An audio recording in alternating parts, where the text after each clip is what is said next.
याच संदर्भात आपण आता बोलणार आहोत। आपल्या सोबत धनराज वंजारी आहेत, माजी पोलीस अधिकारी। धनराज वंजारी सर सुद्धा आहेत आपल्या सोबत। वंजारी सर, तुम्ही कित्येक वर्ष या सगळ्या गोष्टींचा म्हणजे पाठपुरावा तर करतच होतात, पण तुम्ही ज्या वेळेला सेवेत होतात त्यावेळेला देखील तुम्ही या सगळ्या गोष्टी पाहिल्या असतील। हा काही नवा मुद्दा नाहीये, वर्षानुवर्ष ड्रग्ज मुक्तीच्या अनुषंगाने, व्यसन मुक्तीच्या अनुषंगाने आपण बोलत राहतो, पण हा विळखा ड्रग्सचा अधिकाधिक घट्ट होतोय की काय असं सातत्याने पाहायला मिळतं। मुंबईमध्ये खास करून क्रिसमसच्या वेळेला, 31च्या वेळेला, न्यू इयर सेलिब्रेशनच्या नावाखाली पार्ट्यांमध्ये ड्रग्ज पुरवलं जातं, इतर वर्षातल्या इतर दिवसांमध्ये सुद्धा सर्रासपणे ड्रग्ज उपलब्ध असतं।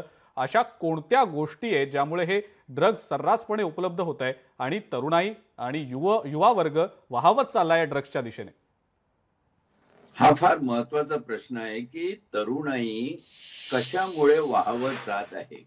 त्याच्यावर येण्यापूर्वी मी सर्वप्रथम तुझ्या लोकशाही चॅनलचं, त्यानंतर त्या मालवणी, मालाड आणि धारावी इथल्या महिलांचं ज्यांनी पुढाकार घेतलेला आहे या आंदोलनात, ड्रग विरोधी आंदोलनात, आणि तिसरं जे नार्कोटिक्स अँटी नार्कोटिक्स सेल आहे त्यांनी जी कारवाई केली आहे त्या माझ्या पोलीस बांधवांचं अभिनंदन करतो आणि कौतुक करतो।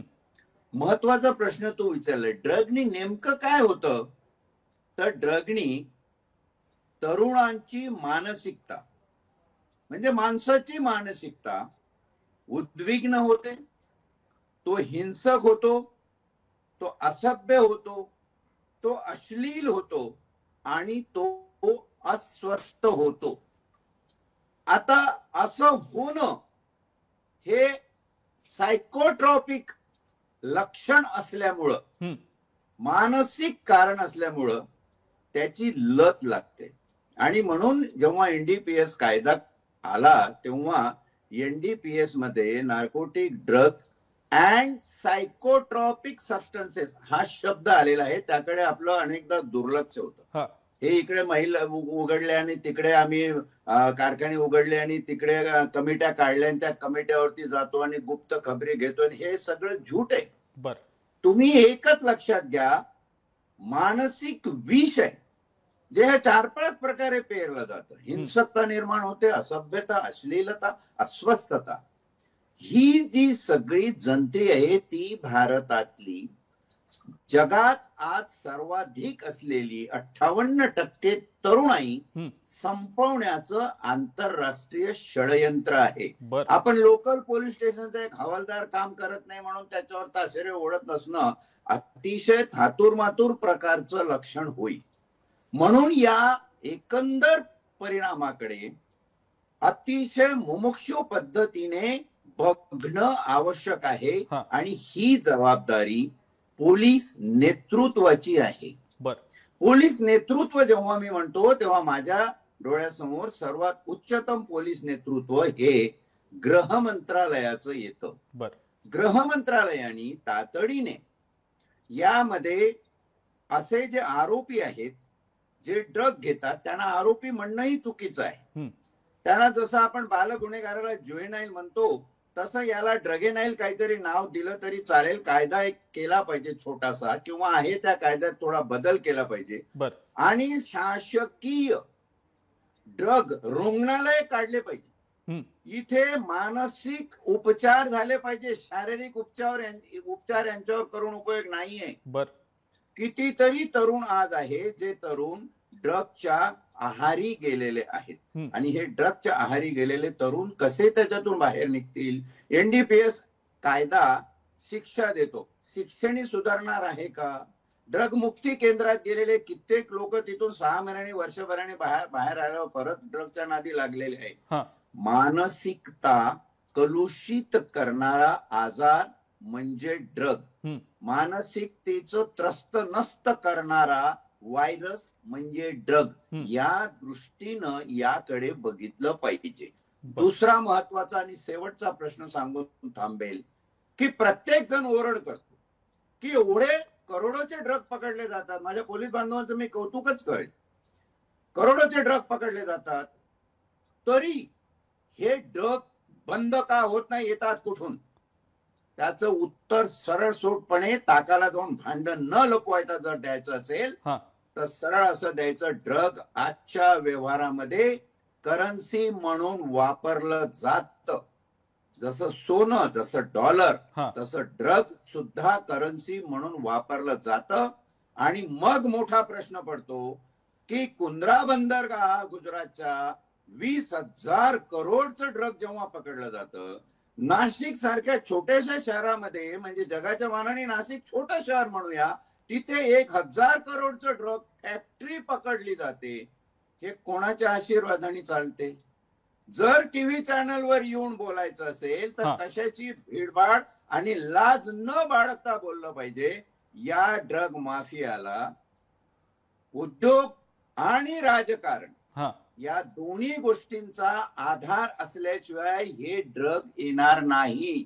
उगाच त्या लोकल पोलीस स्टेशनच्या इन्स्पेक्टरला, सब इन्स्पेक्टरला, हवालदाराला दोष देण्यात बसू नका.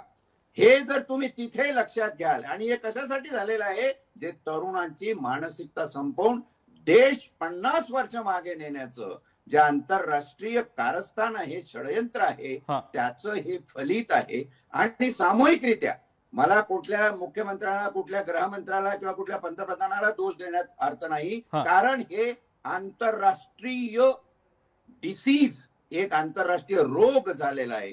आणि त्यासाठी सामूहिक दृष्ट्या सर्वात प्रथम एखादी मिलिटरी ऍक्शन कशी घ्यायची त्याप्रमाणे सगळ्या नेत्यांनी, शासनाने विशेष करून IAS IPS अधिकारी जे आहेत त्यांना मी विशेष करून विनंती करतो की तुम्ही एक सशक्त मोर्चा उघडा. अरे त्या महिलांची स्तुती करायला पाहिजे. त्या महिलांनी अशा प्रकारचं विरोधी आंदोलन सुरू केलेलं आहे. आम्ही काय करतोय?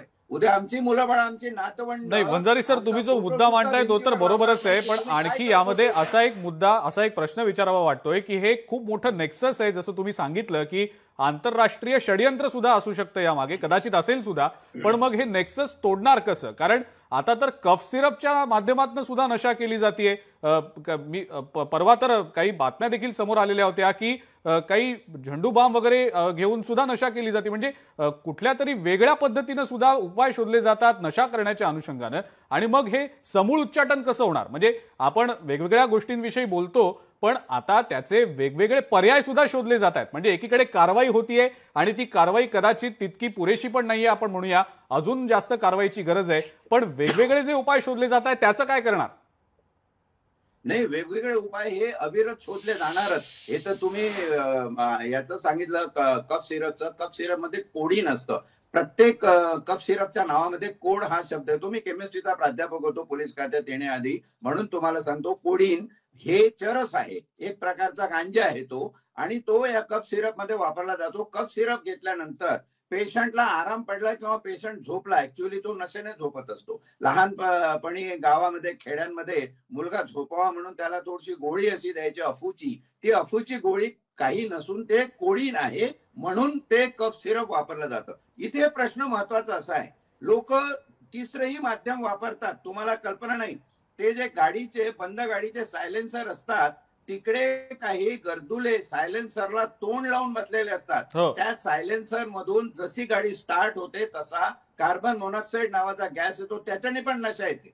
आणि ही नशा एका विशिष्ट लेवलवर गेला माणूस मरतो, हे सुद्धा त्यांना माहित आहे.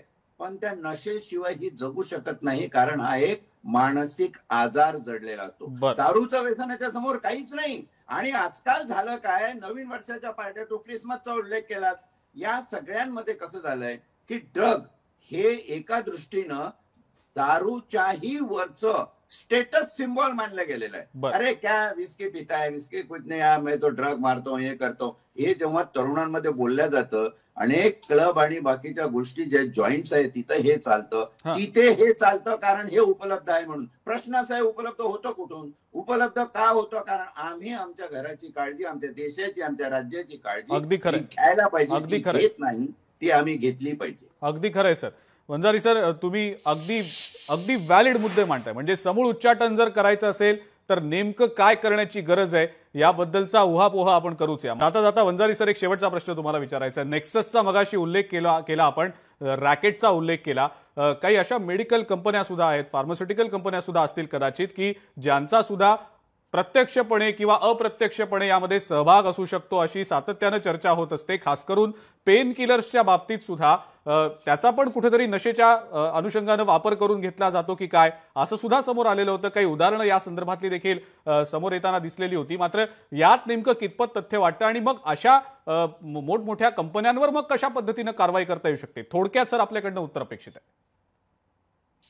कंपन्यांवर कारवाई अशी करू शकते की कंपन्यांचं जे पर्सेंटाईल आहे, ह्या ज्या ड्रग्स आता बॅन आहेत, खोकल्याची काही औषधं जी बॅन आहे भारतामध्ये, ती औषधं येतात कुठून, त्यांचं मॅन्युफॅक्चरिंग कुठून होतं, त्यांच्यावर आपण एक तर बॅन घेतला पाहिजे. कारण माझं असं ऑब्झर्वेशन आहे, माझ्या काही डॉक्टर मित्रांबरोबर चर्चा करून जे मला कळलं ते असं आहे की हे जे अवैध ड्रग आहे ना, त्याच्यामध्ये प्रमाणापेक्षा जास्त नशेली किंवा जसं तू म्हटलं पेन किलर याचं प्रमाण वापरलेलं असतं, ज्याच्याने नशा येते, ज्याच्याने एक प्रकारची गुंगी येते, माणूस थोडासा असा ढिलमढाल हे ते होतो. पण नस ते उतरल्यानंतरचा जो परिणाम आहे तो उद्विग्नता, अस्वस्थ, हिंसकता, असभ्यता, अश्लीलता ह्या सगळ्या मानसिक व्याधींमध्ये होतो. या मानसिक व्याधींची एक तर आपल्याकडे पुरेशी ट्रीटमेंट या लोकांसाठी उपलब्ध नाहीये. सर्वसाधारण हॉस्पिटलमध्ये सुद्धा यांना गुराढोरासारखीच वागणूक मिळते. पोलीस स्टेशनमध्ये हे जेव्हा असतात तेव्हा गुराढोरासारखेच असतात. तिथे यांची विष्ठा आणि तिथे यांच्या होकाऱ्या हे खरं तर पोलीस स्टेशन लॉकअपमध्ये न ठेवण्यालायक आरोपी आहेत. म्हणून मी म्हणालो की असं एक शासकीय ड्रग रुग्णालय. हो, तुम्ही मगाशी उल्लेख पण केला होता की कायदा कुठला तरी यासाठी करणं गरजेचं आहे किंवा असलेल्या कायद्यांमध्ये जर बदल केले तर कदाचित या मुद्द्याला आणखी प्रभावीपणे नष्ट करण्याच्या अनुषंगानं पावलं उचलता येतील. वंजारी सर, खूप खूप धन्यवाद. आपण लोकशाही मराठीशी बोललात, संवाद साधलात, या महत्वाच्या चर्चेमध्ये सहभागी झालात त्याबद्दल.